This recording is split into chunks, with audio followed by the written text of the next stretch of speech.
Hello student, today I am going to teach you next topic of same chapter electricity, class 10 physics. Topic name is electric power. What is power? As you already studied in class 9th, what is power? Power is the rate of doing work. Similarly, if we are using electrical appliances or we are flowing current in our circuit, conductor, what we are observing here that current converted into electrical energy, that is flow as a electrical energy during certain time of interval. Similarly, according to our previous knowledge, we can explain electric power as a rate of doing work.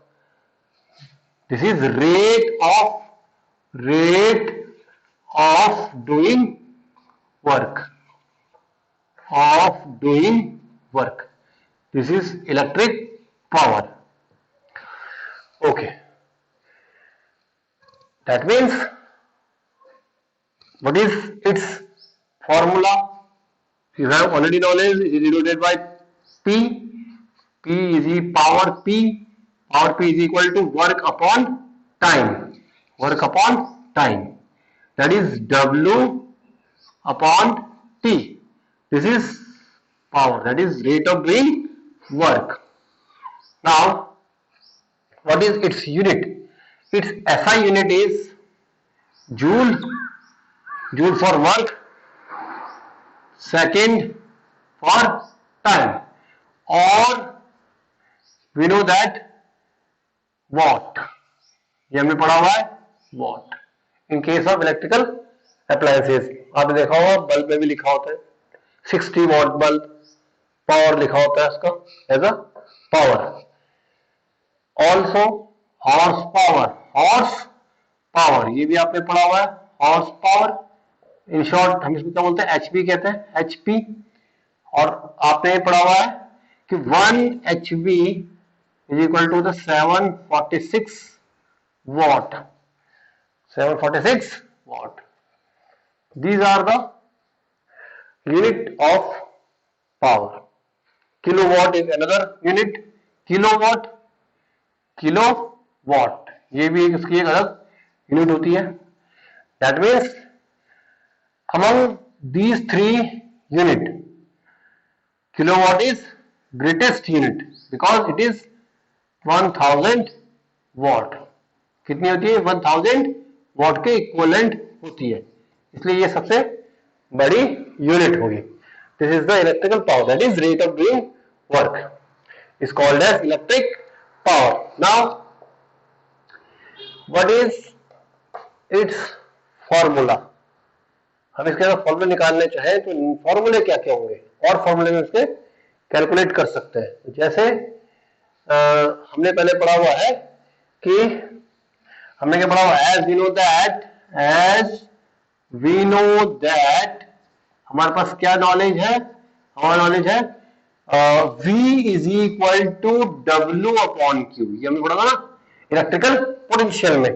तो यहां से W कितना आ जाएगा, यहां से हमारे पास W आ जाएगा, इधर पे Q इंटू V. चलो इसको हम लोग यहाँ पे साथ साथ डेरिवेशन भी लिख देते हैं, इसके रिलेटेड डेरिवेशन कर लेते हैं इसमें यहाँ पर इंक्लूड. तो यहाँ पर से हमारे पास अब हमने अब इसको रख लिया. तो यहां से देखो power P is equal to, यहां पर हमने क्या किया, QV रखा, तो Q into V upon T. Now here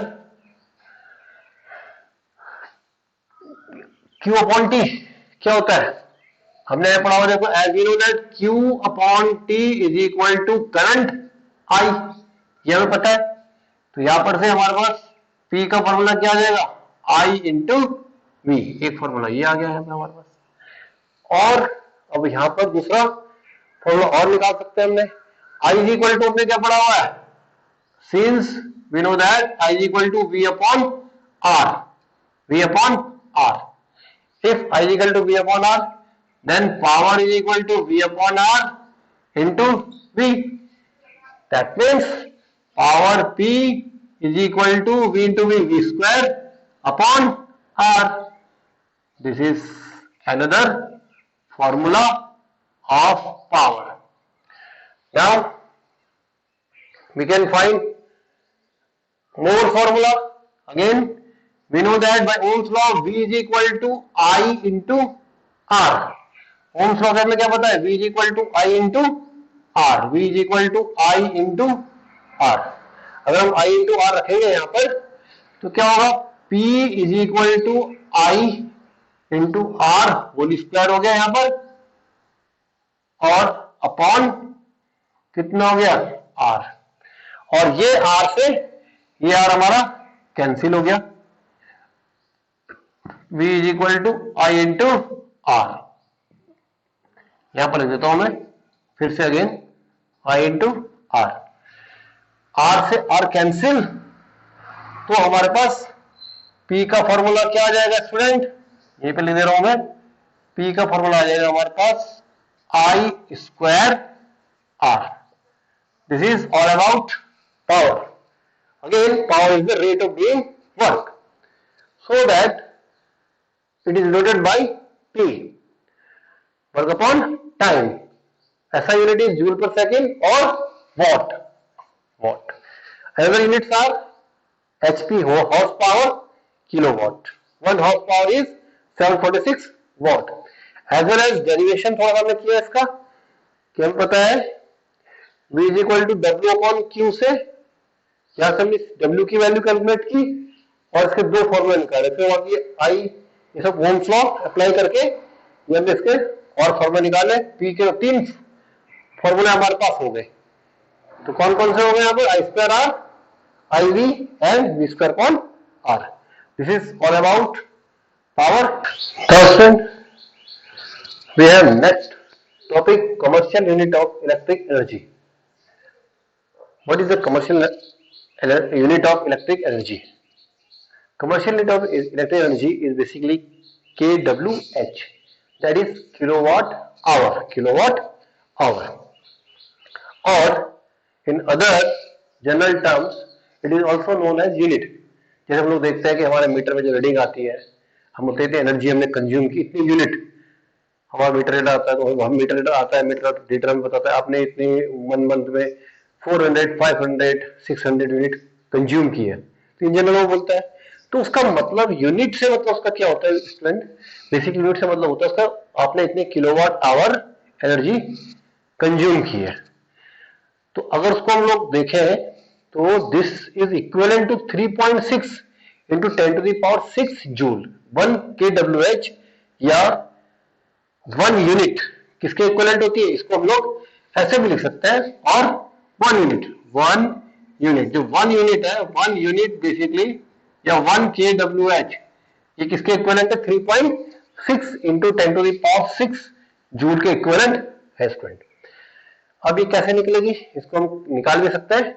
जैसे आपने पढ़ा, मैंने आपको पहले बताया था कि एनर्जी से हम लोग पावर का फॉर्मूला किलोवाट आ रहा है, उससे हम इसका फॉर्मूला रिलेट कर लेंगे. तो हमने ऐसे पढ़ा है, याद करो, P is equal to W upon T. यहाँ पे W को हम लोग एनर्जी भी कह सकते हैं, E अपॉन T. तो यहां पर से एनर्जी क्या आ गया हमारे पास, एनर्जी आ गई हमारे पास पावर इंटू टाइम, ये आ गया एनर्जी हमारे पास. अब यहां पर हम लोग पावर की वैल्यू रख सकते हैं. अब पावर किसमें है हमारे पास, किलोवाट में, किलोवाट. तो एक पावर किसमें है हमारे पास, किलोवाट में, तो इसकी वैल्यू रख देते हैं हम लोग, 1 किलोवाट, 1 किलोवाट ये रख दी हमने पावर की वैल्यू. टाइम किसमें हमारा, आवर में, तो टाइम हमने इसमें आवर रख दिया. अब स्टूडेंट यहां पर इसकी वैल्यू हम लोग पुट कर लेंगे. जब इसकी वैल्यू आप पुट करेंगे तो देखो इधर से हमारे पास कितनी एनर्जी आ जाएगी निकल के, इधर से 1000 आ गई, क्योंकि 1 किलो में कितने होते हैं, 1000 वॉट होता है, और आवर कितना आया, देखो 60 मिनट एसआई के हिसाब से चलना है हमने, सेकंड होता है उसमें क्या होता है, उसका यूनिट सेकंड होता है, तो 60 minute into 60 second, 60 second, this is 60 minute into 60 second. तो इसको सॉल्व कीजिए आप, यहां पर देखिए ये हो गया हमारे पास 36 और 2 जीरो यहां से आ गए और 3 जीरो यहां से ऑलरेडी थे हमारे पास।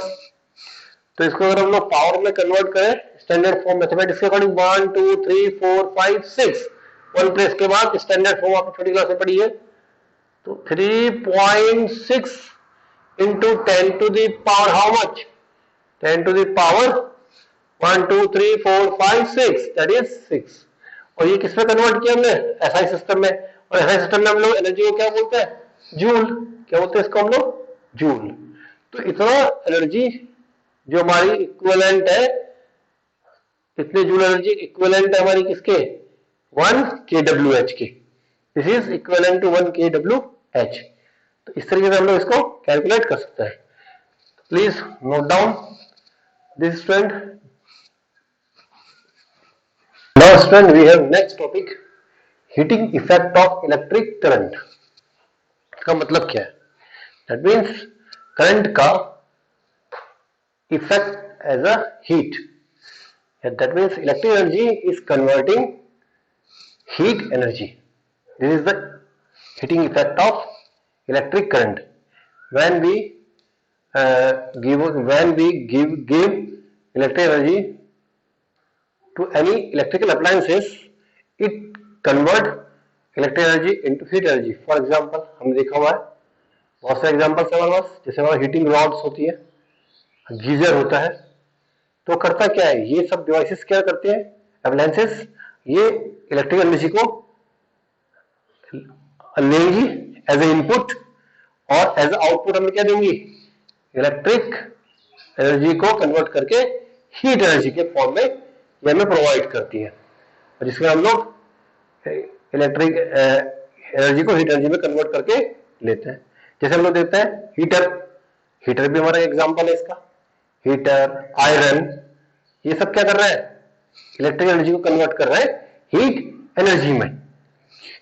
That means what is the heating effect of electric current, that is conversion of, इसका मतलब क्या हुआ, कन्वर्जन, इन शॉर्ट हम लोग क्या बोलेंगे इसको, conversion of,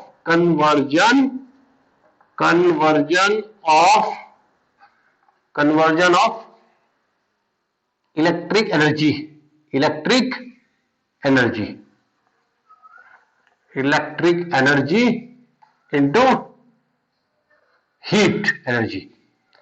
into heat energy, in short ये बोलेंगे इसको। ये हमारे पास इसका एक बेसिक फॉर्मूला कह लो चाहे स्टेटमेंट है, बेसिक स्टेटमेंट। हीट एनर्जी क्या है तुम्हारी, conversion of electric energy into heat energy, this is. इसको डिनोट कैसे करेंगे, जैसे हम लोग इलेक्ट्रिक एनर्जी को ई से डिनोट कर रहे हैं, वैसे इसको हम लोग डिनोट कर सकते हैं बेसिकली एच से डिनोट करेंगे स्टूडेंट, किसे करेंगे, एच से, ऐसे नोट करेंगे। अब इसमें कॉजेस क्या है कि जो हमें इलेक्ट्रिक एनर्जी हीट एनर्जी के फॉर्म में मिल रही है, इसके क्या रीजन है, क्या इसके पीछे हमारा बेसिक कॉन्सेप्ट लगा हुआ है। तो ये अप्लायंसेस जो हमें कन्वर्ट, दैट इज जो अप्लायंसेस हमें हीट एनर्जी बना के दे रही है इलेक्ट्रिक एनर्जी को, उनमें क्या ऐसी चीज लगी है जो हमें हीट एनर्जी मिल रही है इनसे। तो बेसिकली इनमें जो लगे होते हैं वो लगते हैं हाई रेजिस्टेंस।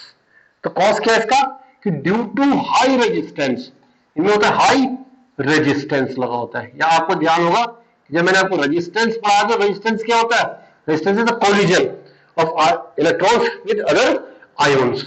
तो इसमें क्या होता है, हाई रेजिस्टेंस होने के कारण ऐसे अप्लायंसेस में, जिनको रेजिस्टेंस भी बोलते हैं, याद करो जैसे, तो क्या होगा, नंबर ऑफ कोलिजन बहुत ज्यादा बढ़ जाएंगे, बहुत ज्यादा कोलिजन होंगे इलेक्ट्रॉन्स के अदर आयोन्स के साथ, दैट इज पॉजिटिव आयोन्स के साथ बहुत ज्यादा कोलिजन होंगे।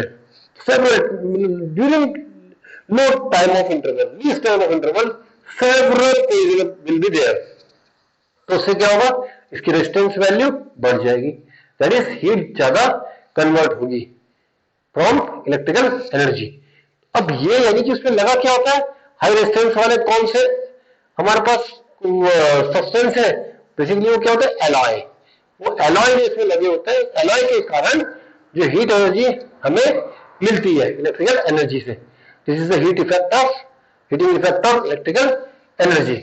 फॉर्मूला वैसे निकाल सकते हैं इसको हम लोग, जैसे हमने यहाँ पे देखो पढ़ा था, हमने पढ़ा था power is equal to work upon time. अगर हम इसका डेरिवेशन करें तो डेरिवेशन भी यहाँ पे नॉर्मली इसका बना लेंगे हम लोग। तो देखो वर्क अपॉन टाइम, तो इधर से हम इसको यहाँ पे वर्क नहीं कह रहे हैं, जो भी एनर्जी है या वर्क है वो किस में कन्वर्ट हो रहा है, हीट एनर्जी में, अपॉन टाइम, तो क्रॉस मल्टीप्लाई हो गया, तो हीट एनर्जी का फॉर्मूला क्या हो गया, पावर इंटू टी।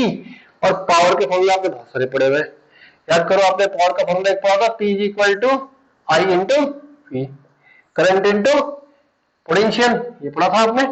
तो यहाँ पर इसको आप रखेंगे, तो यहाँ पर एच का फॉर्मूला आपको क्या मिल जाएगा, H is equal to I V into T, एक फॉर्मूला तो ये मिल गया।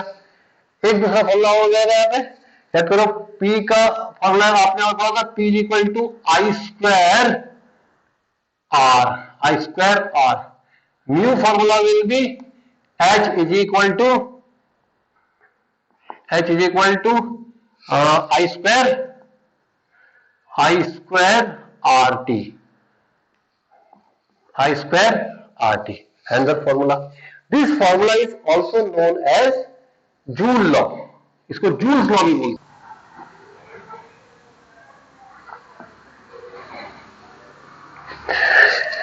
So that is what does Joule's law signifies?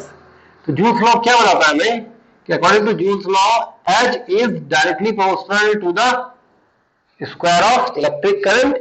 इससे क्या क्या सिग्निफिकेंस निकल के आए, इसी पे हम डिस्कस कर लेते हैं, क्या क्या रिजल्ट निकल के आए वो देख लेते हैं।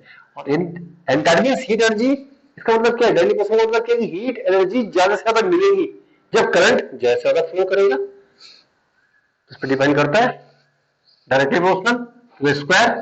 Another result is directly proportional to the R, जितना हाई रेजिस्टेंस लेंगे उतना ज्यादा हीट एनर्जी बनेगी, this is another result. And third one is, तभी इसके लिए हम लोग क्या करते हैं, एलॉय यूज करते हैं, एलॉय का रेजिस्टेंस हाई होता है। Third one is directly proportional to the time, जितनी देर तक हम लोग क्या कर रहे हैं, करंट फ्लो कराते जा रहे हैं, तो क्या होगा, उतनी देर तक हमारी इलेक्ट्रिकल एनर्जी है कन्वर्ट किसमें होगी, हीट एनर्जी में।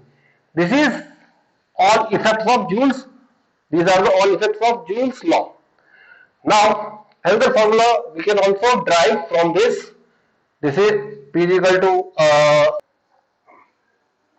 to V square upon R.